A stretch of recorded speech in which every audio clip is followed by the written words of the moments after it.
Good evening, everyone. Is audio video clear for all? Audio video clear है सबके लिए? Audio video clear है. So in the last class we were discussing about मेरे ख्याल से BRICS चल रही थी. ब्रिक्स में हम बात कर रहे थे manufacturing of BRICS. Manufacturing of BRICS में हम बात कर रहे थे बर्निंग ऑफ ब्रिक्स की. बर्निंग ऑफ ब्रिक्स में हमने डिस्कस कर लिया था क्लैम्प. हम बात कर रहे थे क्लीन की. We were talking about kiln. Kiln में भी हमने बात कर ली थी इंटरमिटेंट क्लीन की. हम बात कर रहे थे कंटिन्यूस क्लीन की. कंटिन्यूस क्लीन में भी हमने बात करी थी बुल ट्रेंच क्लीन की. तो बुल ट्रेंच क्लीन हमारा कंप्लीट हो गया था. इसके बाद दो क्लीन और बची हुई हैं. 2 other types of kilns are being left. उसको कंप्लीट करेंगे. नाम मैंने शायद कल वाली क्लास में लिख दिए थे. So names were written in yesterday's class only. तो नाम तो कल ही लिख दिए थे मैंने. आपको उसकी वर्किंग बतानी है. The working of those kilns are to be discussed. तो उसके बाद दो क्लीन और है हमारी. एक हॉफमैन क्लीन है और एक टनल क्लीन है. One is Hoffmann kiln, the other is tunnel clean.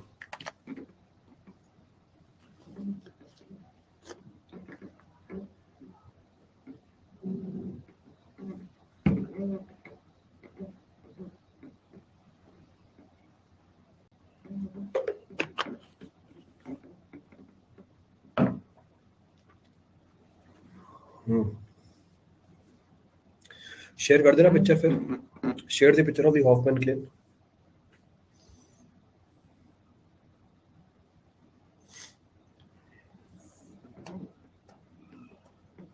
ये तो हो गई थी बुल ट्रेंच क्लीन. तो ये तो कल ही डिस्कस कर लिया था बुल ट्रेंच. दो क्लीन बची है, हॉफमैन और tunnel. So these two kilns are to be discussed. Share the picture. एक बार उसका लाइन डायग्राम भेजना और बाद में फिर रियल पिक्चर भेज देना. First share the line diagram, then you can share the real picture.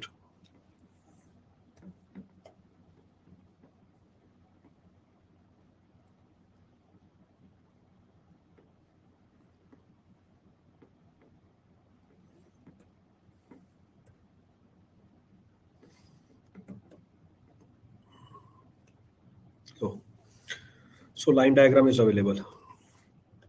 पहले इस लाइन डायग्राम से समझने की कोशिश करते हैं, फिर उसके बाद फिर रियल पिक्चर देख लेंगे. सी, तो ये हमारी क्लेन बनी हुई है. This is the kiln which is being shown to you. सारे व्यूज क्लियर है. चलो स्टार्ट करते हैं डिस्कशन. तो साथ में इसके डिफरेंस भी निकालते रहना. तो जो भी कल मैंने डिस्कस किया था बुल ट्रेंच क्लीन के बारे में, तो बुल ट्रेंच और इसमें आपको डिफरेंस भी साथ साथ दिखता रहेगा. जैसे पहला point of reference, bull trench clean हमेशा एक्सकेवेशन में होती है. हॉफमैन क्लीन हमेशा ग्राउंड के ऊपर मिलेगी. So bull trench kiln is always constructed in the excavation. Hoffman kiln ground के ऊपर मिलेगी.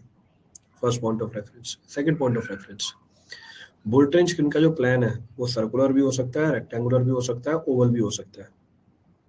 हॉफमैन क्लीन का प्लान हमेशा सर्कुलर होगा. It will always be circular. Next, third point of reference, bull trench kiln में chimneys were movable. Hoffmann kiln में chimney हमारी fixed है. तो here we have a central fixed chimney. ये तीन बेसिक डिफरेंसेस होते हैं. तो तीनों डिफरेंसेस आप रिलेट कर सकते हो डायग्राम के साथ ही. ये भी कंटिन्यूअस है, वो भी कंटिन्यूअस है. रीजन बीइंग व्हाट, यहाँ पर भी सारे ऑपरेशंस एक साथ किए जाते हैं. Here also all the operations which are involved in the burning are being carried out simultaneously. कौन से ऑपरेशन इन्वॉल्व है बर्निंग के अंदर? Placing, then burning, then cooling, then preheating, then unloading. यहाँ पर भी सारे ऑपरेशंस एक साथ चल रहे हैं अलग अलग चैम्बर में. इस डायग्राम में आपको टोटल 12 चैम्बर दिखा रखे हैं. Total 12 chambers are there. Second point of reference, ये जो हमारी क्लीन है इसमें हर चैम्बर के अंदर 4 दरवाजे होते हैं. ये जो हमारी क्लीन है यहाँ पे हर चैम्बर में 4 दरवाजे हैं. कौन से 4 दरवाजे, जरा उनको मैं मार्क करके बताता हूँ आपको. पहला दरवाजा जो मैं शेड करता जा रहा हूँ, ये सारे डोर्स हैं. चेक करना, हर चैम्बर में मिलेगा आपको ये दरवाजा. The first of the door which is there in the chamber is termed as main door. तो पहला डोर जो अवेलेबल है हमारे इसके अंदर, इसको हम बोलते हैं मेन डोर. चेक करो, तो मेन डोर. अब इसकी मदद से हम क्या कर सकते हैं? इसकी मदद से हम ब्रिक्स की लोडिंग कर सकते हैं, अनलोडिंग कर सकते हैं. तो ब्रिक को लोड अनलोड करने के लिए हम इस दरवाजे की मदद लेते हैं. इसका नाम रखा हुआ है main door, first door. The second of the door available is termed as, दूसरा जो डोर अवेलेबल है इसको हम बोलते हैं कम्युनिकेशन डोर, ये तो कल भी बताया था आपको। The second of the door which is there is termed as communication door. Check करो, बना हुआ है कम्युनिकेशन डोर। अब क्या पर्पस है इस डोर का, what the purpose of this door? अगर हमने दरवाजा ओपन कर दिया तो दो चैम्बर आपस में क्या कर जाएंगे, जुड़ जाएंगे, यानी दो चैम्बर आपस में कम्युनिकेट करने लग जाएंगे। दो चैम्बर आपस में कम्युनिकेट करने लग जाएंगे अगर हमने इस कम्युनिकेशन डोर को ओपन कर दिया। तो देखा हुआ ऑरेंज शटर, तो ये हमारा कम्युनिकेशन डोर। तो हमारे हर चैम्बर में एक मेन डोर आ गया और एक क्या आ गया, कम्युनिकेशन डोर आ गया। तीसरा दरवाजा कहलाता है, the third of the door is termed as radial flue door. ये है radial flue door, this is termed as radial flue door, जो मैं आपको येलो कलर से शेड करके बता रहा हूँ। अब इस दरवाजे का काम क्या है? इस दरवाजे का काम है हर एक चैम्बर को कनेक्ट करना, किसके साथ? चिमनी के साथ। चिमनी सेंटर में दिख रही है, चिमनी सेंटर में ये देखो, ये लगा हुआ रेडियल फ्लू डोर, लिखा हुआ है फ्लू। तो हर चैम्बर चिमनी से कनेक्ट हो जाएगा अगर मैं इस दरवाजे को ओपन कर दूं। तो जैसे ये डोर ओपन होगा, this chamber will be connected with the chimney. तो सारे ही चैम्बर चिमनी से जुड़े हुए हैं, पर जब तक ये दरवाजा ओपन नहीं होगा, चैम्बर चिमनी के साथ कम्युनिकेट नहीं कर सकता।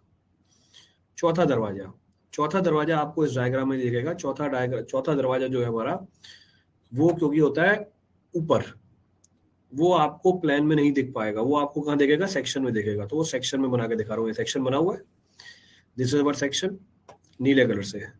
ये है हमारा चौथा दरवाजा, चैम्बर के ऊपर होता है, इसको बोलते हैं फ्यूल डोर। तो ये दरवाजा हर चैम्बर के ऊपर होता है। मैं डायग्राम में भी बना के दिखा रहा हूँ आपको।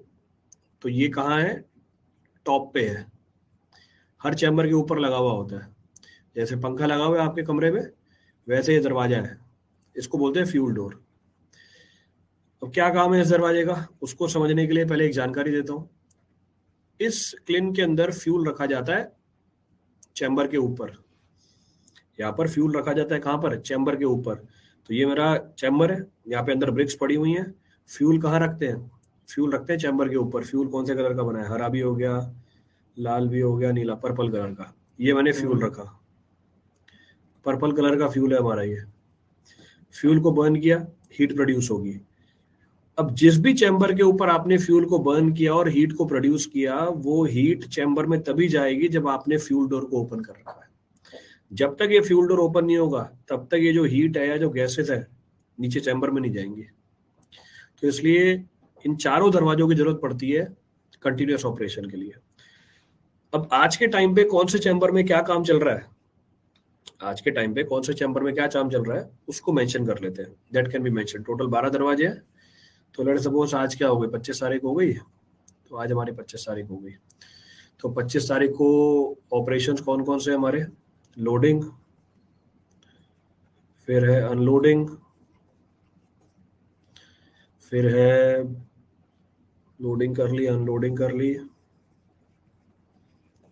कूलिंग, फिर है हमारी बर्निंग, फिर है हमारी प्री हीटिंग। तो ये मैंने आपको ऑपरेशंस दिखा रखे हैं। These are the operations which I have shown to you. अब आज के टाइम पे कौन सा चैम्बर में क्या काम चल रहा है, लोडिंग हो रही है चैम्बर नंबर 1 में। So loading is taking place in chamber number 1। Chamber number 2 में भी डाल दो लोडिंग। तो 1 और 2 में लेट सपोज लोडिंग हो रही है, 3 और 4 में लेट सपोज अनलोडिंग हो रही है, 5 और 6 में लेट सपोज कूलिंग हो रही है, 7 और 8 में लेट सपोज बर्निंग हो रही है। एक और बढ़ा दो, 7, 8, 9 और 10, 11, 12 में आज हमारे क्या हो रही है, हीटिंग हो रही है। मैंने आर्बिट्रीज लिख दिए यहाँ पे, आप चेंज भी कर सकते हो, उसे कोई फर्क नहीं पड़ेगा। अब इन ऑपरेशंस को कराने के लिए कौन कौन से दरवाजे ओपन होने के पड़ेंगे, मैं उसको भी मार्क कर रहा हूँ। जो दरवाजा ओपन होगा वो मैं मिटा दूंगा, जो मिटा हुआ नहीं है इसका मतलब वो दरवाजा बंद है। चलो, आज 1 और 2 में क्या हो रही है, लोडिंग हो रही है। 1 और 2 में लोडिंग पॉसिबल तब होगी जब 1 और 2 के मेन डोर क्या कर देंगे, हम ओपन कर देंगे। तो सारे दरवाजे बंद है अभी तक, 1 और 2 के मेन डोर ओपन कर दिया। तो 1 और 2 में आज पूरे दिन ईंटें रखते रहेंगे अंदर, लोडिंग चलती रहेगी। क्लियर है यहाँ तक? 3 और 4 में क्या हो रही है, अनलोडिंग। तो 3 और 4 के भी मेन डोर क्या कर दिए हमने, ओपन कर दिए। तो 3 और 4 के भी मेन डोर ओपन कर दिए। तो यहाँ पे हमारी लोडिंग चल रही है और यहाँ से हमारी अनलोडिंग चल रही है। तो लोडिंग अनलोडिंग दिखा दी मैंने, क्लियर। आज 5 और 6 चैम्बर में क्या हो रहा है, कूलिंग हो रही है। कूलिंग के लिए हवा चाहिए, हवा कहाँ से लेके आते हैं, एटमॉस्फेयर से। देखो पहले 4 चैम्बर के दरवाजे खुले हुए हैं, तो यानी एटमॉस्फेयर से कनेक्टेड है। बस करना क्या है, बस करना ये है कि हवा को लेके आना है यहाँ पे। अब हवा को कैसे लेके आते हैं वही बता था, पंखा लगा रखा है अंदर, तो ये एयर को लेके जाता है। ये मैंने एयर की मूवमेंट दिखा रखी है आपको।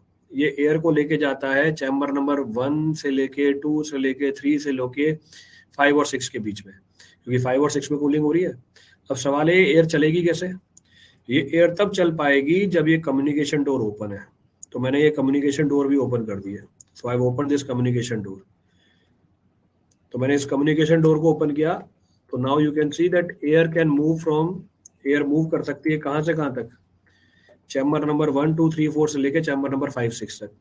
तो एटमॉस्फेयर से हवा आई, टेम्परेचर क्या है, लेट सपोज 30 32 डिग्री सेल्सियस है। 5 और 6 चैम्बर में आज ये कूलिंग कर देंगी। आज 7 8 9 में क्या हो रहा है, बर्निंग हो रही है। कैसे बर्निंग हो रही है, 7 8 9 चैम्बर के ऊपर जो फ्यूल रखा है उसको बर्न किया, जो गैसेस प्रोड्यूस हुई उसको नीचे चैम्बर में लेके आया। नीचे चैम्बर में लाने के लिए क्या ओपन कर दिया, फ्यूल डोर ओपन कर दिया। तो 7 8 9 का क्या ओपन है, फ्यूल डोर ओपन है, जो छत पे होता है, जो छत पे होती है फ्यूल डोर ओपन कर रखी है। बर्न करने के लिए ऑक्सीजन की रिक्वायरमेंट है, कहाँ से ले गया, पीछे हवा आई हुई थी, इसी हवा को आगे ले गया। तो इसी हवा को लेके गया मैं चैम्बर नंबर, इसी हवा को लेके गया मैं चैम्बर नंबर 7 8 9 में। तो इसी हवा को लेके गए चैम्बर नंबर 7 8 9 में। कैसे ले गए, कम्युनिकेशन डोर ओपन है, तो बर्निंग की भी कहानी खत्म हो गई। देखो 10 11 12 में क्या चल रहा है आज, 10 11 12 में चल रही है प्री हीटिंग। अब प्री हीटिंग करने के लिए किसकी मदद ली, सेम इसी एयर की मदद ली, क्योंकि अब इस एयर का टेम्परेचर कितना पहुंच चुका है, 1200 डिग्री सेल्सियस। हीटिंग होती है 1200 डिग्री सेल्सियस के आसपास। इसी एयर को मैं आगे लेके आ गया। आगे लाने के लिए क्या करना पड़ेगा, आगे लाने के लिए मुझे कम्युनिकेशन डोर ओपन करने पड़ेंगे। तो ये कम्युनिकेशन डोर ओपन है। इसका मतलब ये है कि सारे के सारे कम्युनिकेशन डोर ओपन है except one, chamber number what, chamber number 1 and 12।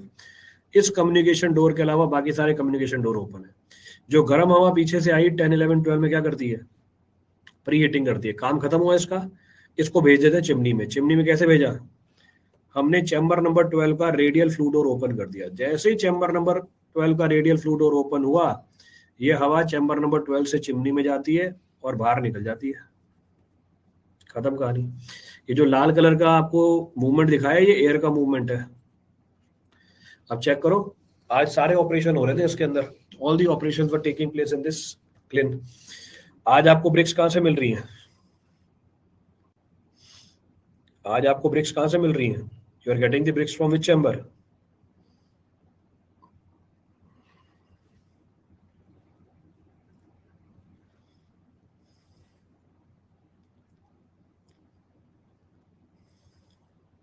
3 और 4 में। अब कल की बात करते हैं, बात करते हैं 26 तारीख की। 26 तारीख की, आज 1 और 2 में आपने लोडिंग कर ली, कल क्या करूंगा, आज 1 और 2 में आपने लोडिंग कर ली, कल क्या करेंगे, कल प्री हीटिंग करेंगे। अच्छा, कल अनलोडिंग कर दोगे, बहुत बढ़िया प्रदीप।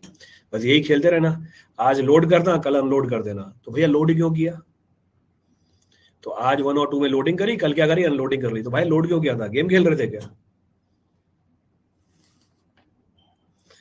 तो आज 1 और 2 में लोडिंग करी, तो 26 तारीख को यानी कल क्या करूंगा, प्री हीटिंग करूंगा। आज 3 और 4 में क्या हो गई, अनलोडिंग हो गई। अनलोडिंग मतलब खाली हो गए डब्बे, कल क्या करूंगा, कल 3 और 4 में क्या करूंगा, लोडिंग करूंगा। आज 5 और 6 में क्या हो गई, कूलिंग हो गई, कल 5 और 6 में क्या करूंगा, अनलोडिंग करूंगा। आज 7 8 9 में बर्निंग हुई, कल 7 8 9 में क्या करूंगा, कूलिंग करूंगा। आज 10 11 12 में हीटिंग हुई, कल क्या करूंगा, बर्निंग करूंगा। देखो 25 तारीख को आपको ब्रेक्स मिली 3rd 4 चैम्बर से, 26 को मिली 5 6 चैम्बर से, 27 को मिलेगी आपको 7 8 9 से, फिर आपको मिलेगी 10 11 12 से, एंड सो ऑन, कहानी चलती जाएगी। रोज ब्रेक्स मिल रही है आपको।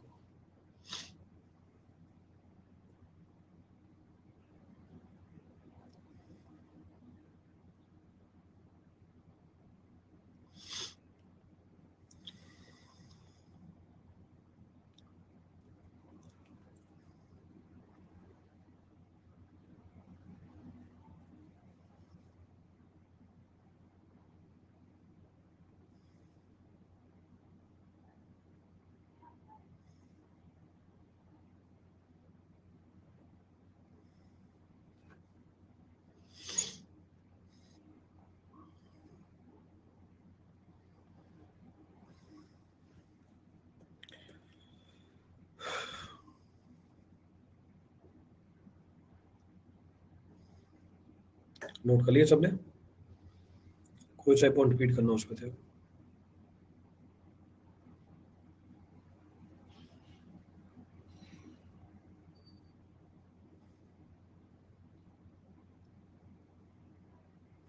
डन। रियल पिक्चर देख लो उसकी। कोई नहीं है रियल पिक्चर, भेजी नहीं है किसी ने, तो इसी से काम चलाओ।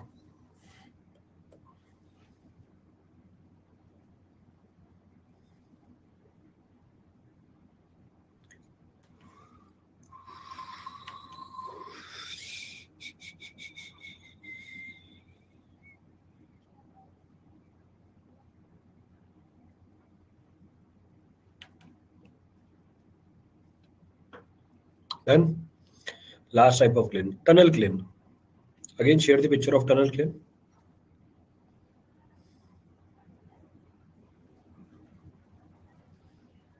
Last type of kiln is tunnel kiln. भेजना इसका लाइन डायग्राम टनल क्लेन का।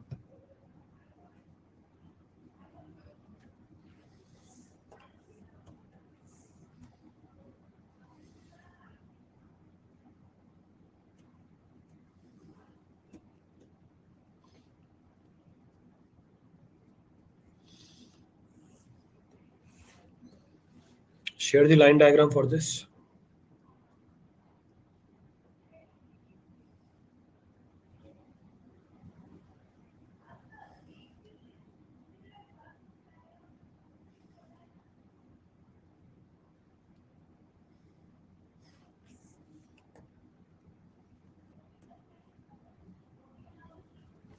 चलो, इससे समझ में आ जाएगा। From this you will be able to understand. Diagram को जूम कर दिया, पूरे पेज पे आपके डायग्राम खुला हुआ है अब।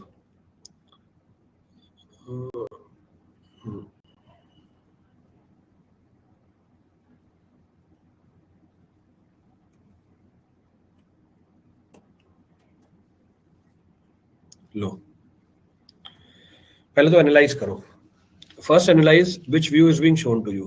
कौन सा व्यू दिखा रखा है आपको? If I analyse this view, ये कौन सी व्यू दिखा रखा है? तसल्ली से देखो, समझ में आ जाएगा कौन सा व्यू है ये।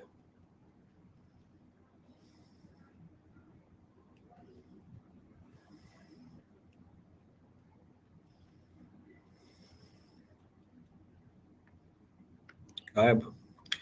ये लॉन्गिट्यूडनल सेक्शन है। This is the longitudinal section. आप लेंथ के लॉन्ग देख रहे हो। जैसा नाम है इस क्लिन का, टनल क्लिन, ये क्लिन टनल के फॉर्म में होती है। This clean is in the form of tunnel. Clear है चीज? इसका प्लान जनरली रेक्टेंगुलर होता है। इसका प्लान जनरली रेक्टेंगुलर होता है या सर्कुलर भी हो सकता है। अभी जो आपके सामने एक प्लेन बनी हुई है, ये रेक्टेंगुलर प्लान की है, तो इसका प्लान बना के दिखा देता हूं मैं आपको। ये इसका प्लान है। This is the plan. अच्छा, इस प्लेन में होता क्या है? इस प्लेन में या तो एक कन्वेयर बेल्ट होती है। So this plane consist of a conveyor belt. So this plane consist of a conveyor belt. तो इसमें या तो आपको क्या मिल जाएगी? कन्वेयर बेल्ट मिल जाएगी, या ट्रॉलीज मिलेंगी जिसके ऊपर ब्रिक्स रखी जाती है। तो this plane will consist of a conveyor belt और विल कंसिस्ट ऑफ ट्रॉलीज। मैंने आपको कन्वेयर बेल्ट बना के दिखाई है, ऊपर डायग्राम में आपको ट्रॉली दिख रही है। कहने का मतलब है एक मूवेबल कंपोनेंट होगा। अगर आप ट्रॉली यूज कर रहे हो तो ट्रॉली के ऊपर ईंटों को रख दोगे। अगर आप कन्वेयर बेल्ट यूज कर रहे हो तो कन्वेयर बेल्ट के ऊपर ईंटों को रख दोगे। इससे पहले मैंने आपको दो कंटिन्यूअस प्लेन बनाई है। अब एक तो आज ही बताई, एक कल बताई थी। अब जरा रिकॉल करना। रिकॉल क्या करना? पीछे डायग्राम बनाई हुई है, खोल के देखना। पीछे वाली क्लेन्स में क्या ऑपरेशन अपना चैम्बर रोज बदल रहे थे या ब्रेक अपना चैम्बर रोज बदल रही थी?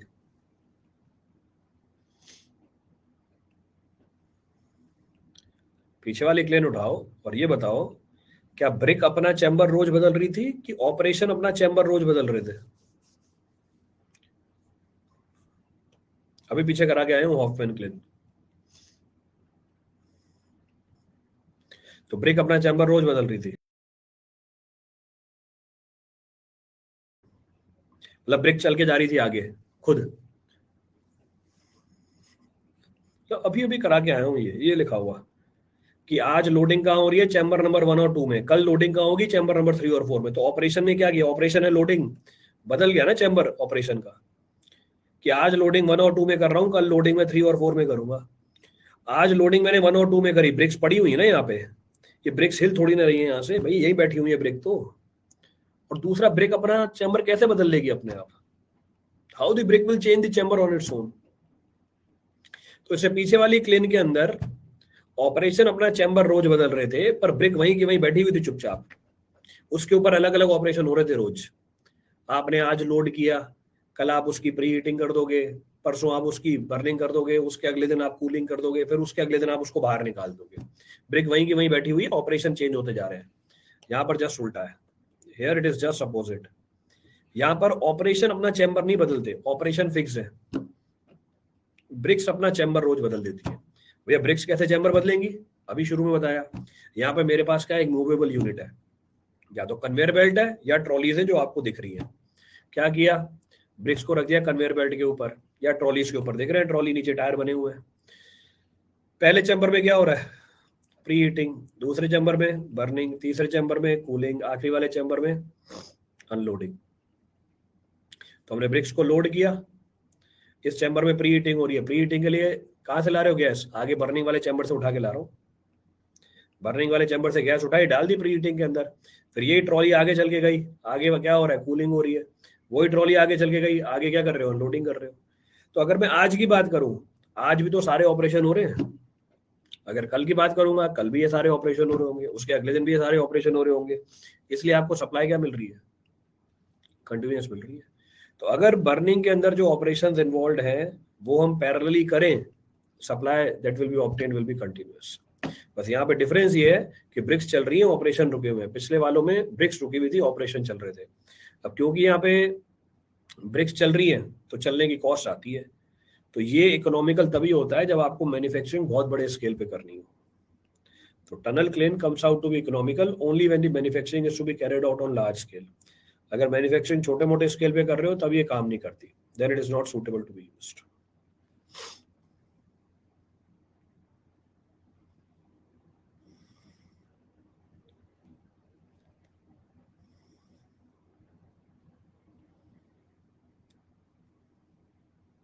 क्लियर है? रियल पिक्चर देख लो इसके, मिल जाए तो।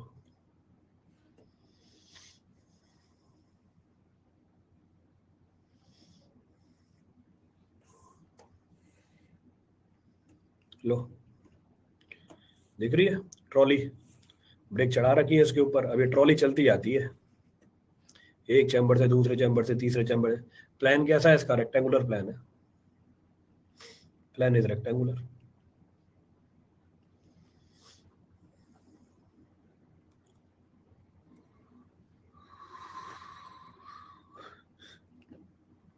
इसका मतलब बर्निंग करने के जितने भी तरीके थे, 7-8 तरीके सारे बता दिए। All the methods which are involve in burning I have discussed in detail. Burning खत्म, इसका मतलब ब्रिक्स की मैन्युफैक्चरिंग खत्म। तो अभी तक हम बात कर रहे थे ब्रिक्स के मैन्युफैक्चरिंग की। अब till now we were talking about the manufacturing of the BRICS.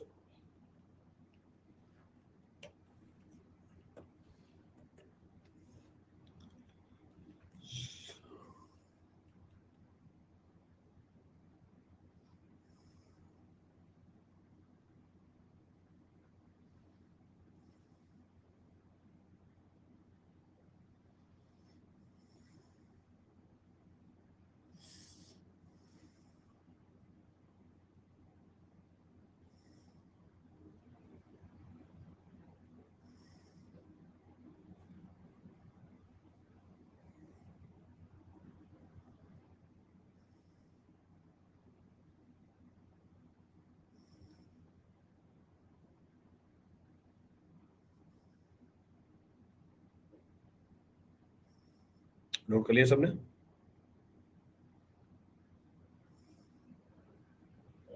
चलो हो गया, चलो खत्म। नेक्स्ट टॉपिक पे आते हैं। Next of the point of discussion, next of the point of discussion again important from your examination point of view. Important है आपके एग्जाम के पॉइंट ऑफ व्यू से।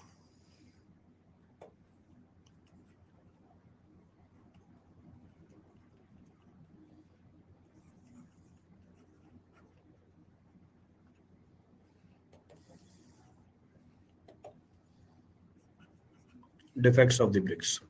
फिर से आपकी हेल्प चाहिए होगी, पिक्चर शेयर कर देना, बिना पिक्चर के कुछ समझ में नहीं आएगा। कितनी बड़ी बड़ी बातें कर लूँ मैं अंग्रेजी में हिंदी में समझा लूँ, पर जब तक देखोगे नहीं दिमाग में घुसेगी नहीं वो चीज़। तो इन डिफेक्ट्स को समझने के लिए देखना पड़ता है, देखने से एक बार में पिक्चर समझ में आती है, फिर चाहे मैं कुछ बोलूँ या नहीं बोलूँ।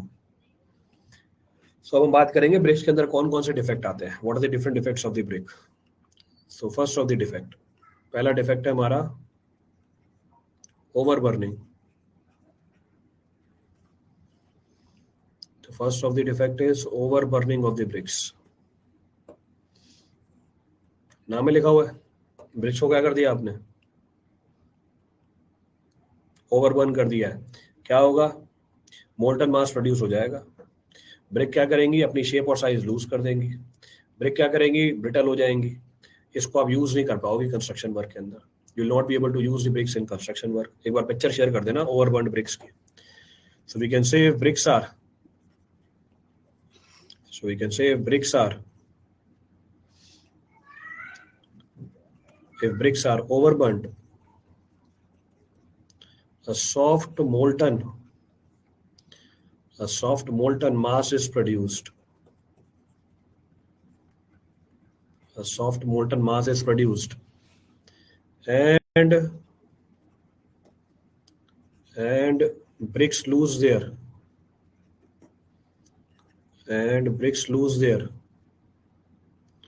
shape, and bricks lose their shape, thereby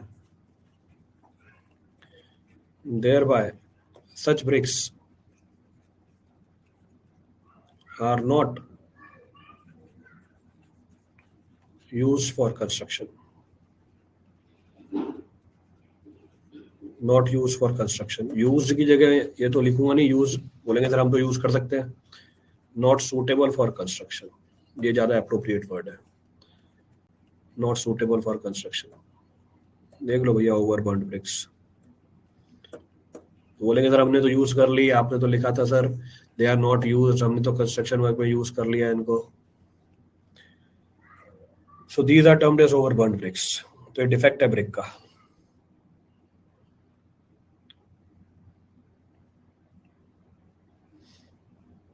अब देखने समझ में आ जाता है कि हाँ भैया ये कंस्ट्रक्शन वर्क के लिए सूटेबल नहीं है, पर अगर जिद पे अड़ जाओगे नहीं मैं यूज करूंगा तो कर लो, कोई मनाही थोड़ी ना। क्लियर है। हाँ, ब्रिक बिलास्ट पे यूज कर लेते हैं इसको, इसका बिलास्ट में तोड़ देते हैं इन ब्रिक्स को और ब्रिक बिलास्ट पे यूज कर लेते हैं इसे। Next point of reference, next is, अच्छा इसमें थोड़ी लिखना है। नेक्स्ट ऑफ द डिफेक्ट है under burning.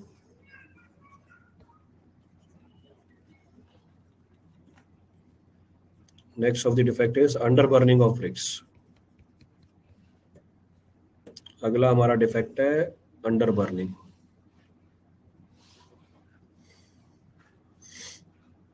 So next of the defects is under burning of the bricks। नाम में लिखा हुआ है जितनी ब्रिक्स बर्न होनी चाहिए थी उतनी ब्रिक्स बर्न नहीं हुई, तो सॉफ्ट रह जाएंगे तो रिक्वायर्ड लोड कैरी नहीं कर पाएंगे, they not be able to carry the required load. तो उसको हम बोल देंगे under burning of the bricks. तो उसमें बोल सकते हैं when the bricks are not burnt properly, when the bricks are not burnt properly,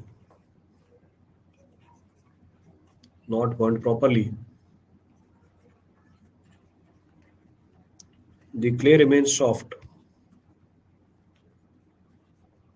The clay remains soft due to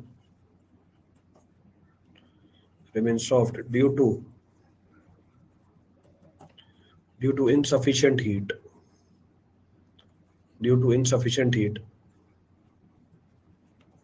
And are not able to carry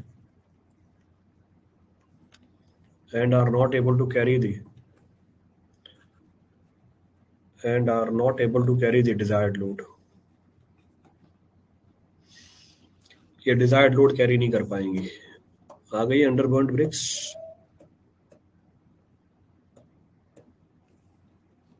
भेजना भैया अंडरबर्न्ड BRICS.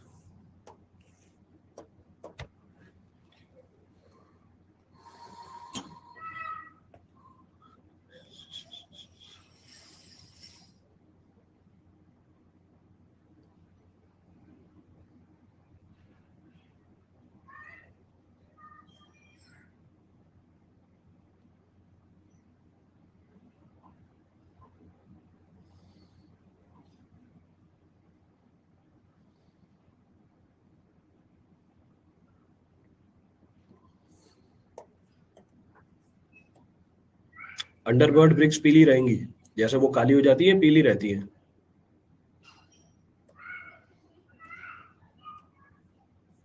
कोई picture नहीं आई है।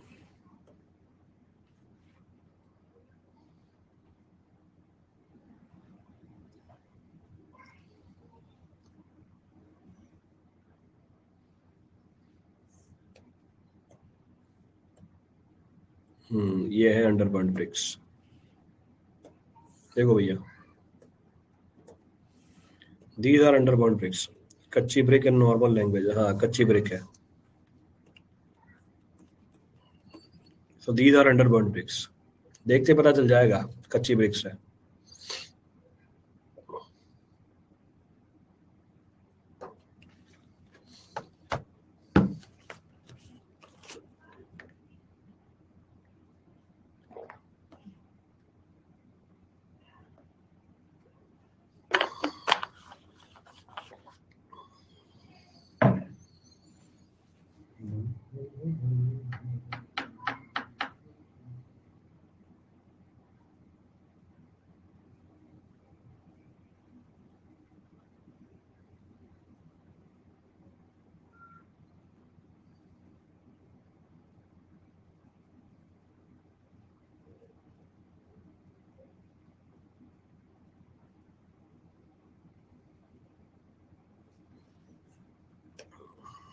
यूज इन नीव।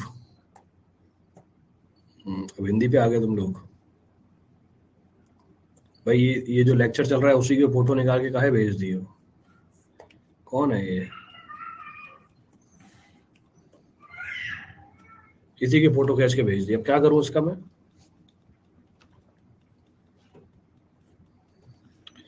चलो भैया आगे बढ़ते हैं, खूब हो गई फोटो वोटो। अगले डिफेक्ट पे आते हैं।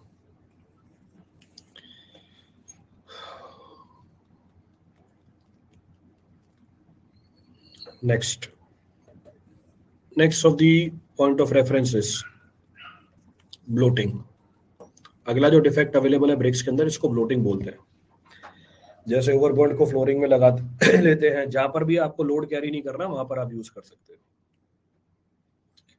जहां पर भी आपको लोड कैरी नहीं करवाना ब्रिक से, वहां पर आप उसे यूज कर सकते हो, कोई मनाही नहीं है। So next of the defect of the brick is technically termed as bloating. अब ये डिफेक्ट क्या होता है? ब्लोटिंग का मतलब है फूलना।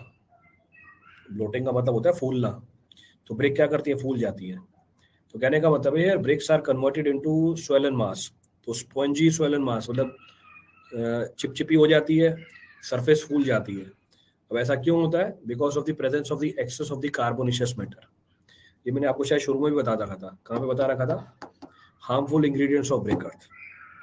तो अगर हमारे ब्रिक अर्थ के अंदर कार्बोनिशियस मैटर ज्यादा होता है तो ब्रिक क्या कर जाती है? बर्निंग के टाइम पे फूल जाती है। जो डिफेक्ट इंड्यूस होता है उसे क्या बोलते हैं? ब्लोटिंग बोलते हैं। अब मैं बोल दूं समझ में नहीं आएगा जब तक पिक्चर नहीं देखोगे इसकी कि ब्लोटिंग क्या होती है। सो we'll say this defect is observed. This defect is observed as spongy swollen mass, spongy swollen mass over the swollen mass over the surface of surface of burned bricks, surface of burned bricks that is induced, or you can say that is caused due to the presence of that is caused due to the presence of excess of it is caused due to the presence of excess of carbonaceous matter and sulfur in brick earth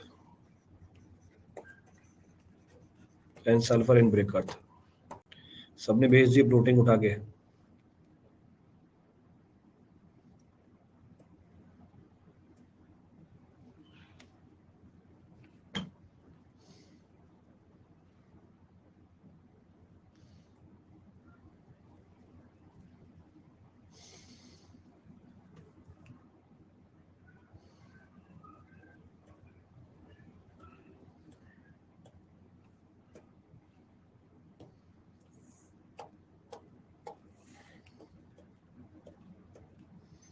लो देख लो picture.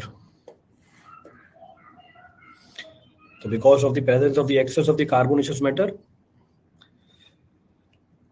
Brick swell कर जाती है, तो spongy solid मास में convert हो जाती है, इसको हम ब्लोटिंग बोल देते हैं। This is technically termed as bloating.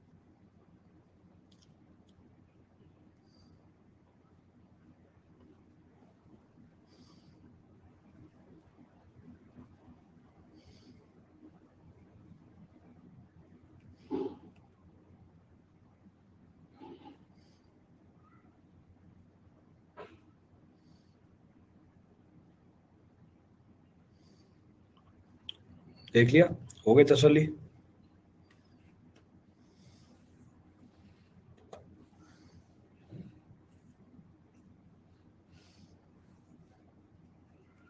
Next is D,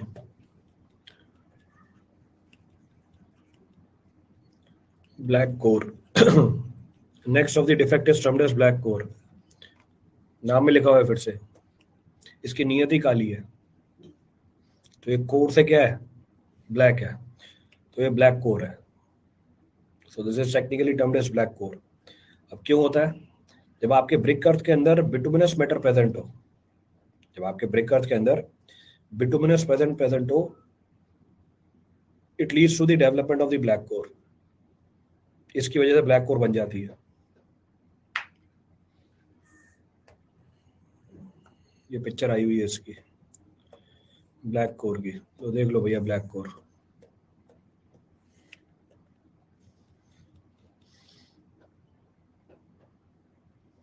तो एक बार पिक्चर देख ली, वो दिमाग में फिट हो जाती है कि अच्छा इसको ब्लैक कोर बोलते हैं, अपने आप आंसर निकल के आ जाएगा वहां पे। और कोई ना कोई डिफेक्ट तो जरूर पूछेगा आपसे। In bricks one defect will be asked, एक डिफेक्ट जरूर आती है इसमें से। So will say when brick earth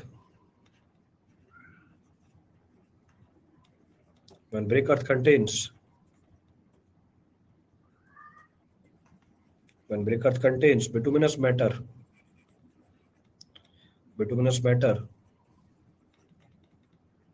or carbon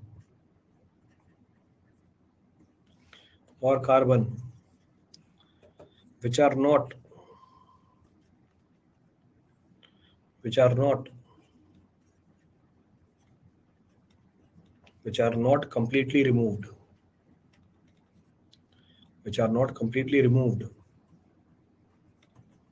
by oxidation, it results in black core. It results in black core. तो पिक्चर दिखा दिया, साथ में इसका राइटअप लिख के दे दिया।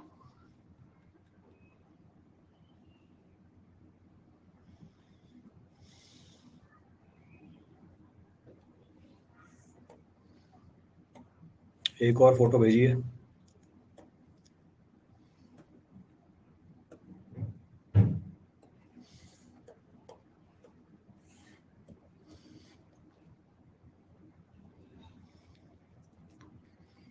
जूम करके देख लो।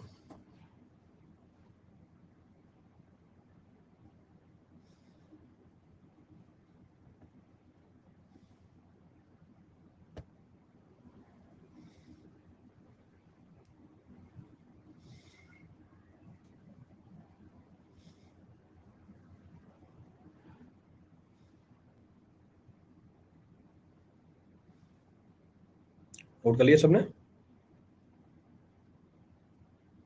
डन। नेक्स्ट सर, बर्निंग कैसी होगी सर इम्प्रॉपर? बर्निंग कैसे होगी सर इम्प्रॉपर? समझा नहीं बात।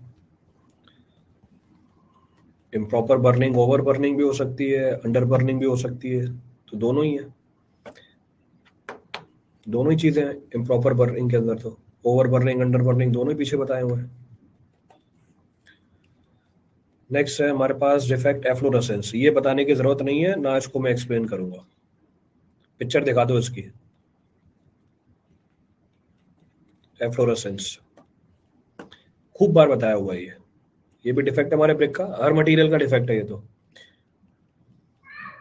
It is due to the presence of what, alkali. तो बस ये लिख देता हूँ, it is due to the presence of the, so it is development of, so it is development of stains, development of stains over the surface of the, over the surface of the bricks due to the presence of alkali। लो लिख दी एक line, छोड़ा नहीं इसे भी। बोलेंगे sir right up नहीं लिखवाया।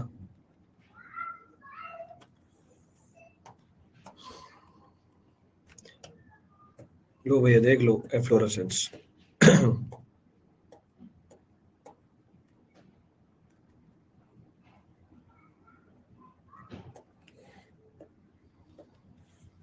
so this is termed as efflorescence, इसको एफ्लोरेसेंस बोलते हैं।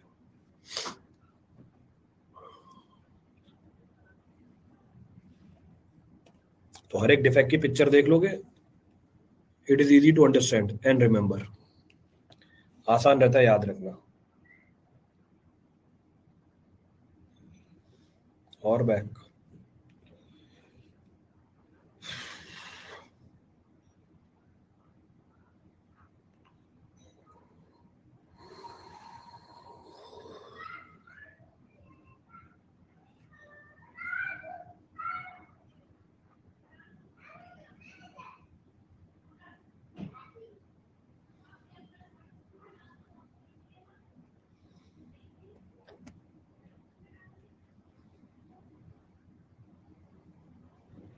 डन।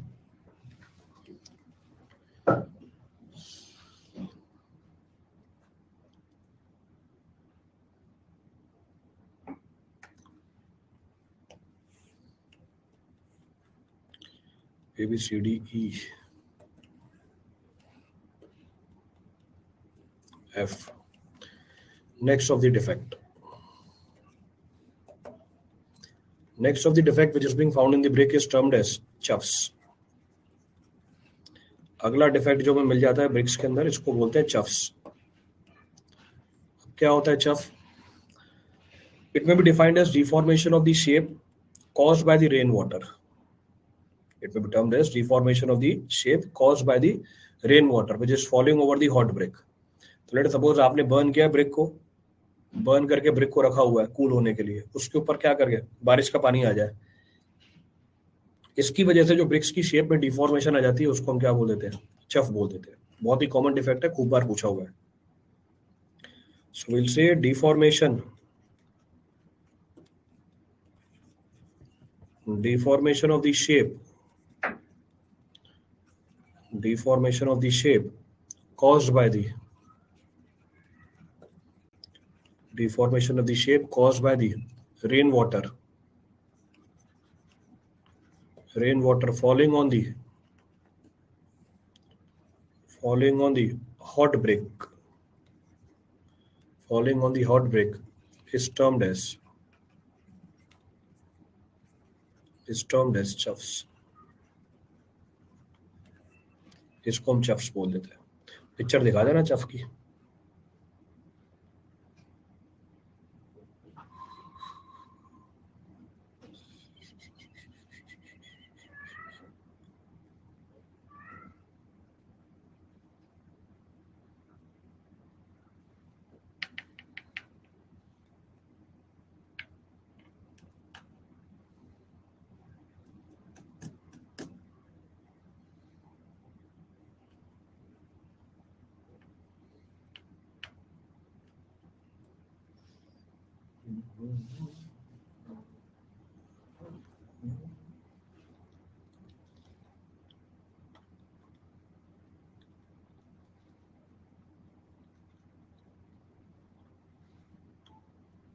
डन, डन, शिवानी ने कर लिया। चलो भैया नेक्स्ट ऑफ द डिफेक्ट, चफ की फोटो तो दिखाओ, डन तो कर दिया, फोटो भी तो दिखानी है।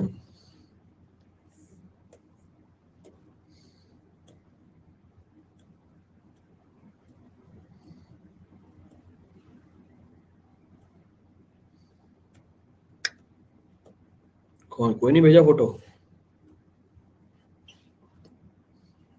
भेज दी है, कहाँ चली गई फिर?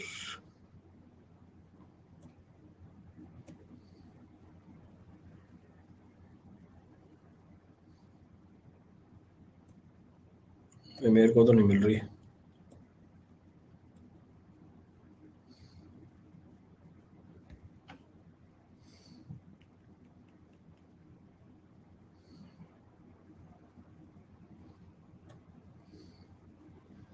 भाई गूगल में से जब उतारते हो तो उसको डाउनलोड करके भी तो भेजा करो। वो पूरा गूगल का लिया स्नैपशॉट और भेज दिया।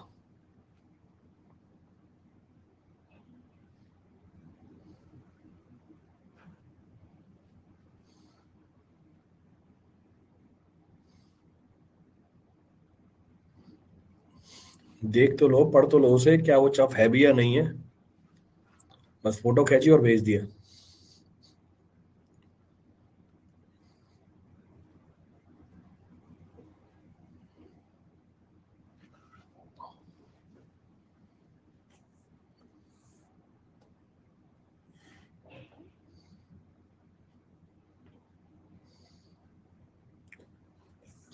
सोनू ने भेजा है।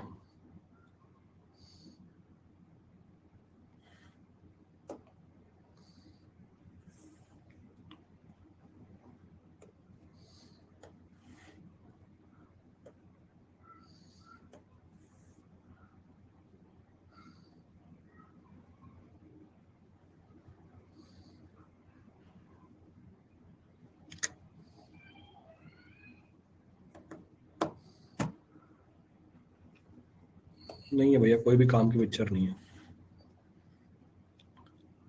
मिल जाएगी तो फिर शेयर कर देना। अगर मिल जाती है तो शेयर कर देना। I share the picture. Next of the defect, ABCDEF G। Next is crack. ये तो भेज दोगे। और चेक्स। क्रैक बोल दो, चेक्स बोल दो, एक ही बात है। ये तो नाम में लिखा हुआ, मेरे ख्याल से डिफाइन भी नहीं करना पड़ेगा। अगर ब्रेक के अंदर वॉल्यूम चेंज मिले आपको किसी भी रीजन की वजह से, it leads to the development of what? Crack. So change in the volume of bricks, change in the volume of bricks during burning results in the development of cracks. Results in the development of cracks. So change in the volume of the bricks during burning results in the development of cracks. इसकी वजह से cracks develop हो जाते हैं। ये तो दिखाई दोगे क्रैक तो।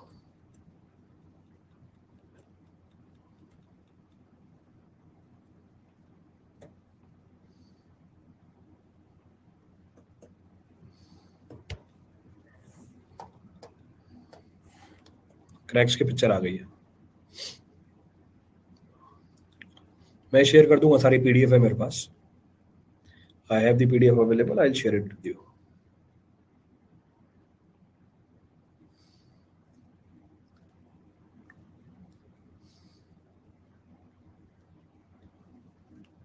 क्लियर है? क्रैक दिख रहा है, नीचे उसने आइसोमेट्रिक व्यू भी दिखा रखी है और ऊपर रियल पिक्चर भी दिखा रखी है। तो ऐसा होना चाहिए डायग्राम, नीचे आइसोमेट्रिक व्यू भी हो और ऊपर पिक्चर भी हो रियल, तो पूरी क्लैरिटी आ जाती है। एच चेक्स हो गया, क्रैक हो गया। Next of the defect, next of the defect is termed as spot. अगला जो डिफेक्ट है ब्रिक के अंदर, इसको स्पॉट बोला जाता है। In general what is the meaning of spot? अगर जनरल फॉर्म में बात करें, स्पॉट का मतलब वही एफ्लोरेसेंस से रिलेट कर सकते हो, धब्बे लगना। अगर सल्फर प्रेजेंट है हमारे ब्रिक के अंदर, if the sulfur is present in the brick, it cause the formation of the dark surface or spots on the brick. तो अगर हमारी ब्रिक के अंदर सल्फर है, देखो carbonaceous matter bloating, bituminous matter black core, sulphur है तो क्या डेवलप करा देगा? स्पॉट्स डेवलप करा देगा। तो सोनू ने जो पिक्चर भेजी थी वो स्पॉट की भेज रखी थी। सो विल से if sulphur is present So we can say if sulfur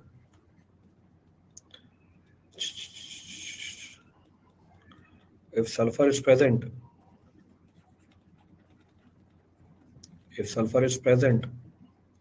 in the bricks,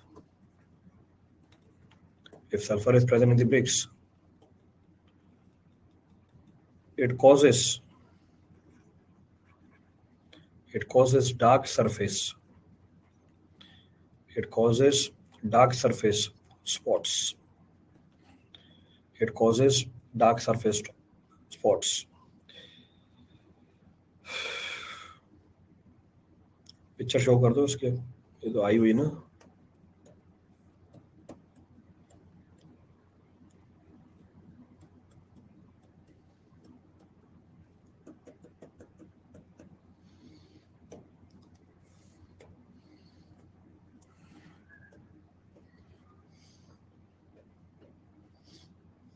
So this is being termed as spot.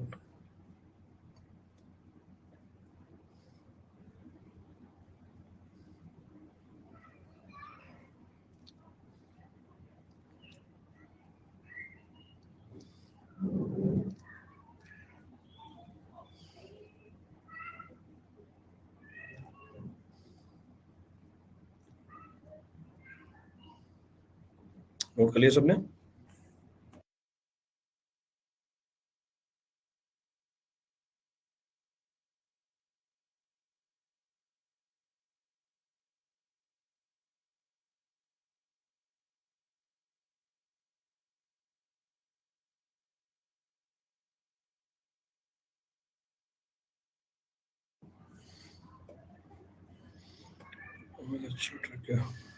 चलो हो गया done sir.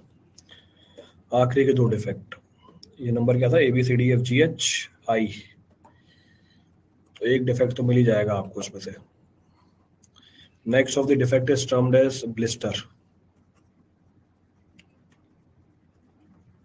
So next of the defect is termed as blisters. Blister का basic मतलब क्या होता है?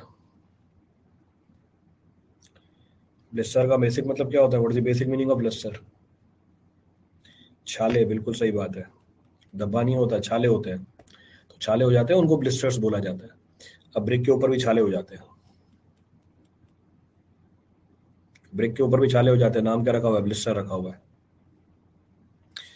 अब कैसे होते हैं ब्लिस्टर? जो हमारी ब्रोकन ब्रिक्स होती हैं, जिसको जनरली यूज करते हैं किसके अंदर?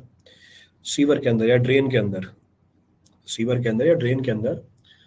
तो उसमें जो एयर इंट्रैप हो जाती है, during the moulding, it leads to the development of the blister. तो मोल्डिंग के टाइम पे हवा इंट्रैप हो गई. वो हवा क्या करती है? बाहर निकलती है टाइम के साथ. जब वो हवा बाहर निकलती है टाइम के साथ, ब्लिस्टर क्रिएट करते हुए जाती है ब्रिक्स के सरफेस के ऊपर. It creates the blister over the surface of the bricks. तो सरफेस आपको वैसे ही दिखेगी ब्लिस्टर्स की तरह. शो करना picture. So we can say broken blisters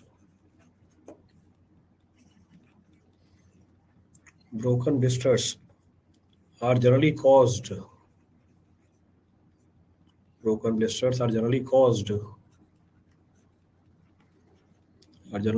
on the surface of the sewer pipes और ड्रेन्स. एक पिक्चर आई भी हुई थी कहीं पे, दिखाता हूं मैं. Drains due to the air entrapped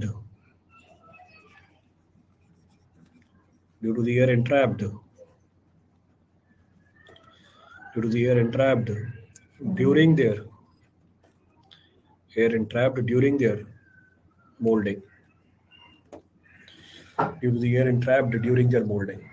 air entrap हो जाती है उनकी मोल्डिंग के टाइम पे. पिक्चर शो कर दो इसकी, ब्लिस्टर्स की. EFGHIJ. और लास्ट है हमारा लैमिनेशन. खत्म सारे defect. Last of the defect is termed as lamination. ये भी एयर से लिंक्ड है. ब्लिस्टर की पिक्चर है.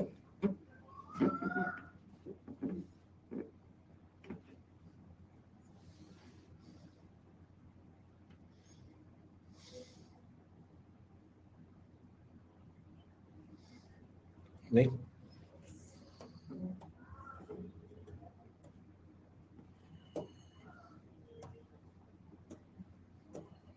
लो, this is termed as blister. तो इसमें जो एयर इंट्रैप्ड थी उसकी वजह से क्या कर गया, ये इतना पोर्शन ब्रिक का क्या कर गया, रिमूव कर गया या फॉल ऑफ कर गया। तो ब्रोकन ब्लिस्टर है ये, तो छालों की तरह दिखता है, सेम ऐसे ही होता है, एग्जैक्टली सेम। तो ये आपको ब्रोकन ब्लिस्टर दिखा रखा है। अगर ये ब्रेक नहीं होता तो आप इसको देख भी नहीं पाते, you not be able to see it, क्योंकि एयर इसके अंदर इंट्रैप्ड थी, air was entrapped inside it. Last of the defect is termed as lamination. अब लैमिनेशन भी किसकी वजह से होता है, lamination is also induced because of the entrapped air. Lamination is also induced because of the entrapped air. अब जो इंट्रैप्ड air है, तसल्ली से सोच के बताना, लोड कैरिंग कैपेसिटी को बढ़ा देगी या कम कर देगी। जो इंट्रैप्ड एयर है, लोड कैरिंग कैपेसिटी को बढ़ा देगी या कम कर देगी, कम कर देगी। क्यों, पीछे खूब बार डिस्कस किया है। जो एरिया अवेलेबल है लोड के ट्रांसफर का, वो क्या कर देगी, कम कर देगी। डिफेक्ट को हम लैमिनेशन बोल देते हैं, defect is termed as lamination. So we will say it is induced, it is induced by the entrapped air. It is induced by the entrapped air. Entrapped air in the voids, in the voids of the brick, in the voids of the bricks, in the voids of the brick. That reduces the load carrying capacity of the brick. Load carrying capacity of the brick. Picture मिल जाए तो share कर देना। खत्म कार्यक्रम पूरा defects का।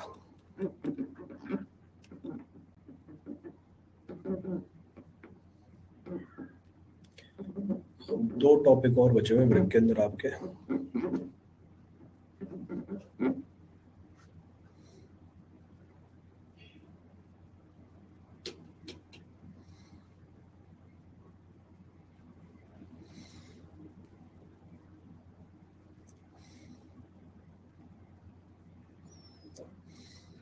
है लेमिनेशन की फोटो,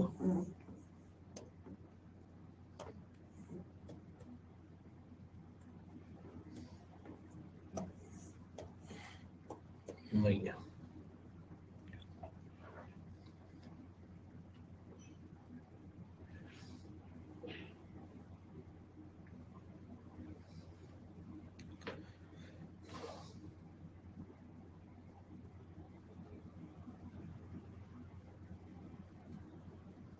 नोटेड।